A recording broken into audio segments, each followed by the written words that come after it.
Alam nyo po, kumakalat-kalat na, no? At nasa ano rin to, nasa mainstream media na posibleng hindi na matuloy yung impeachment. Posibleng hindi matuloy o posible ding matuloy. Kasi marami na pong nagsisiurong na ayaw ng, kasi magbobotohan po eh. At hindi sila boboto para dun sa impeachment. Tatandaan po natin magto 2028 na. Next year, campaign period na. Alam naman nila kung gaano kalakas ang BP Sara. Kung hindi ka in denial, katulad ni Llamas, katulad ng mga Pinklawan, alam mo, chances are, kung buhay si Sara at hindi siya mapapatay or hindi siya mai-impeach, which I think hindi siya mai-impeach, si Sara talagang next president. Kaya marami nag-ugong-ugong na hindi matutuloy ang impeachment. But matuloy o hindi, nabawas na talaga ang sumusuporta sa impeachment na to. Kaya nga naman, ito pag-uusapan natin, itong mga congressman na umuurong na at ayaw sa impeachment. Magkikita ulit bukas sa mga miyembro ng House Justice Committee at inaasahang i-adopt na nila ang committee report na nagsasabing may probable cause para i-impeach si Vice President Sara Duterte. Sabi ni Justice Committee Chairperson Batangas Representative Jerby Luistro, kasama sa i-adopt bukas ng umaga ang articles of impeachment. Pagkatapos, ipadadala na ito sa plenaryo para ikonsidera na maisalang sa debate at botohan ng lahat ng kongresista. Pero si Representative Edgar Erice nagsabing hindi sasali sa botohan ng impeachment.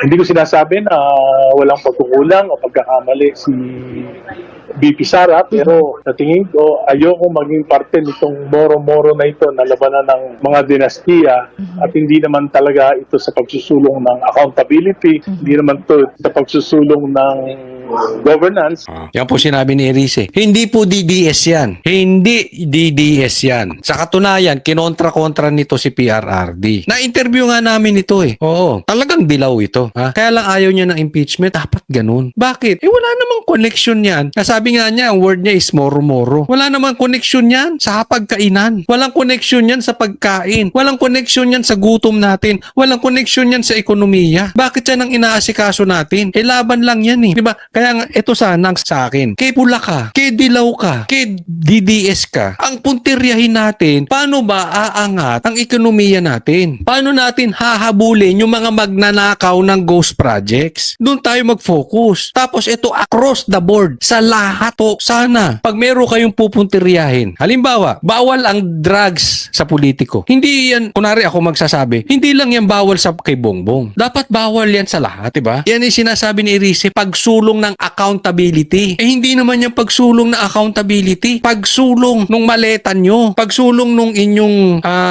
career dyan kay Bongbong Marcos. Kasi kung sisilipin mo yung confidential funds ni BP Sara, it's impossible na hindi mo sisilipin yung confidential funds ni Bongbong Marcos. Patas lang, ganun lang naman eh. Coach Oli, halimbawa, galit ka sa adik. Yes, galit ako sa adik. Paano ko madiscovering si Pulong, adik? Asahan ninyo, babanatan ko araw-araw si Pulong. Mag-resign siya. Patas tayo. Hindi kami maka-DDS dahil pikit mata kami. Hindi po ganun. Naalala nyo, kahit sinuportahan ni Sara si Bongbong Marcos, kami Banateros, hindi ako sumuporta kay Bongbong Marcos. Doon lang tayo sa totoo. Pero I believe, hindi adik si Pulong. Ginamit ko lang example yon. Sana, kay pula ka, kay dilaw ka, patas. Pero ngayon nasa krisis tayo. Pwede ba? Unahin muna natin paano mapapababa ang presyo ng gasolina. Ngayong araw na ito, tataas na naman ang gasolina. Paano mabababa? Kanina lang, bumili ako nung pandesal, no paborito kong pandesal. Diyan sa supermarket, yung binibilang ko 5 piso. Yung maliit, ngayon 7 pesos na. Diba? Isipin mo. Dapat doon tayo nakafocus. Sabi ni Erice, personal na desisyon niya ang hindi pagsali sa botohan ng impeachment at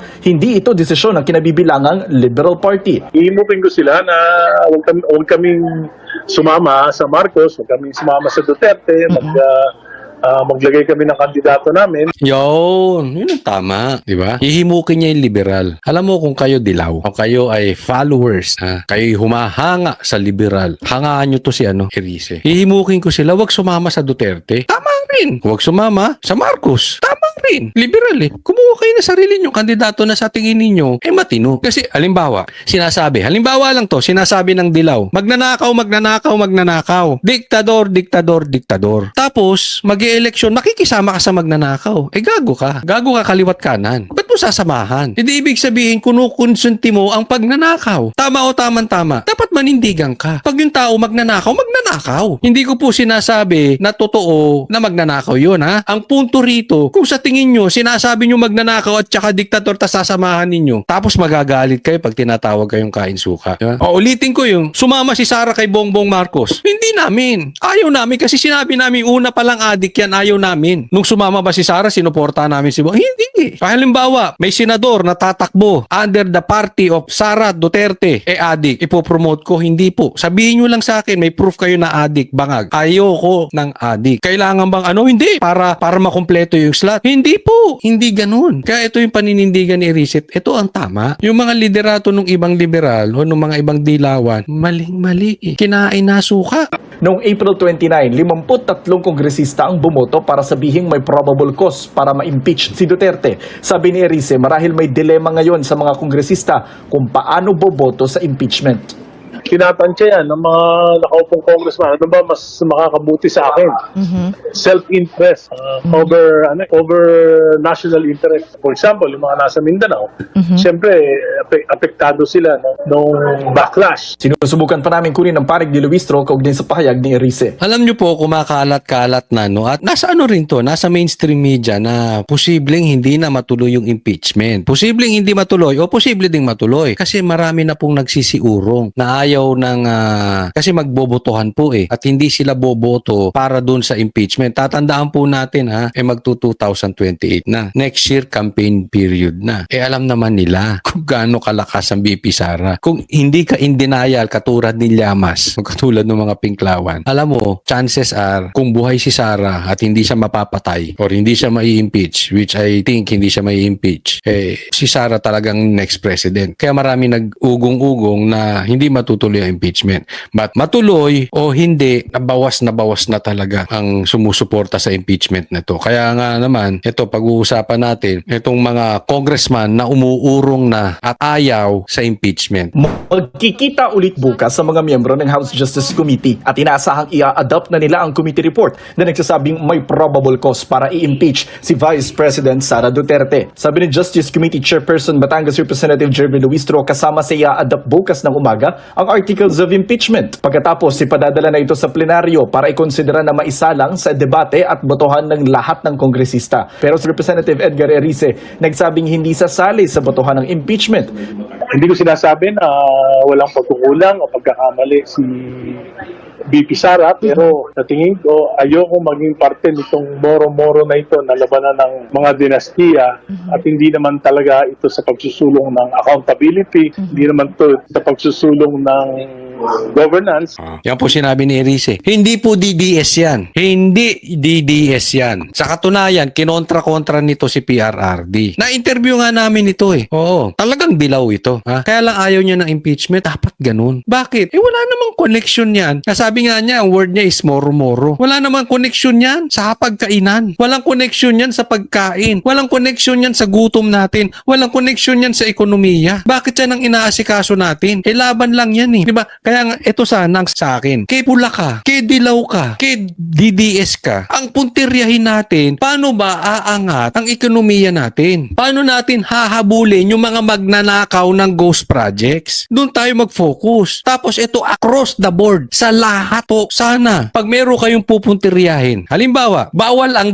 drugs sa politiko. Hindi yan, kunwari ako magsasabi, hindi lang yan bawal sa kay Bongbong. Dapat bawal yan sa lahat, diba? Yan yung sinasabi ni Erice, pagsulong ng accountability. Hindi naman yung pagsulong na accountability. Pagsulong nung maleta nyo. Pagsulong nung inyong career dyan kay Bongbong Marcos. Kasi kung sisilipin mo yung confidential funds ni BP Sara, it's impossible na hindi mo sisilipin yung confidential funds ni Bongbong Marcos. Patas lang, ganun lang naman eh. Coach Oli, halimbawa, galit ka sa adik. Yes, galit ako sa adik. Paano ko madiskobring si Pulong, adik? Asahan ninyo, babanatan ko araw-araw si Pulong. Mag-resign siya. Patas patas tayo. Hindi kami maka-DDS dahil pikit mata kami. Hindi po ganun. Naalala nyo, kahit sinuportahan ni Sara si Bongbong Marcos, kami Banateros, hindi ako sumuporta kay Bongbong Marcos. Doon lang tayo sa totoo. Pero I believe, hindi adik si Pulong. Ginamit ko lang example yon. Sana kay Pula ka, kay Dilaw ka, patas. Pero ngayon nasa krisis tayo. Pwede ba? Unahin muna natin. Paano mapapababa ang presyo ng gasolina? Ngayong araw na ito, tataas na naman ang gasolina. Paano mabababa? Kanina lang, bumili ako ng pandesal. No paborito kong pandesal. Dyan sa supermarket, yung binibilang ko 5 piso. Yung maliit, ngayon 7 pesos na. Diba? Isipin mo. Dapat doon tayo nakafocus. Sabi ni Erice, personal na desisyon niya ang hindi pagsali sa botohan ng impeachment at hindi ito desisyon ng kinabibilangang Liberal Party. Ihimukin ko sila na huwag kaming sumama sa Marcos, huwag kaming sumama sa Duterte, maglagay kami ng kandidato namin. Yun ang tama, di ba? Hihimukin niya yung liberal. Alam mo kung kayo dilaw o kayo ay followers, kayo humahanga sa liberal, hangaan nyo to si Erice. Hihimukin ko sila, wag sumama sa Duterte. Tama rin. Huwag sumama sa Marcos. Tama rin. Liberal eh. Kumuha kayo na sarili nyo, kandidato na sa tingin ninyo, matino. Kasi halimbawa lang to, sinasabi ng dilaw, magnanakaw. Diktador. Tapos, mag-e-eleksyon, makikisama ka sa magnanakaw. Gago ka. Gago ka kaliwat kanan. Ba't mo sasamahan? Hindi ibig sabihin, kunukonsunti mo ang pagnanakaw. Tama o tama. Dapat manindigan ka. Pag yung tao magnanakaw. Hindi ko po sinasabi na totoo na magnanakaw yun, ha? Ang punto rito, kung sa tingin nyo, sinasabi nyo magnanakaw at saka diktator tas sasamahan ninyo, tapos magagalit kayo pag tinatawag kayong kain suka. Diba? Ulitin ko yung, sumama si Sara kay Bongbong Marcos. Hindi namin. Ayaw namin kasi sinabi namin, una pa lang adik yan, ayaw namin. Nung sumama ba si Sara, sinuporta namin si Bongbong? Hindi. Halimbawa, may senador na tatakbo under the party of Sara Duterte, adik. Ipopromote ko, hindi po. Sabihin nyo lang sa akin, may proof kayo na adik, bangag. Ayoko ng adik. Kailangan bang hindi, para makumpleto yung slot? Hindi po. Hindi ganun. Kaya ito yung paninindigan ni Erice. Ito ang tama. Yung mga liderato ng ibang liberal o ng mga ibang dilawan, maling-mali eh. Kinain na suka. Noong April 29, 53 kongresista ang bumoto para sabihing may probable cause para ma-impeach si Duterte. Sabi ni Erice, marahil may dilema ngayon sa mga kongresista kung paano boboto sa impeachment. Tinatansya yan ng mga nakaupong congressman. Ano ba mas makakabuti sa akin? Self-interest over national interest. For example, yung mga nasa Mindanao, siyempre, apektado sila nung backlash. Sinusubukan pa namin kunin ang panig ni Luistro kaugnay sa pahayag ni Erice.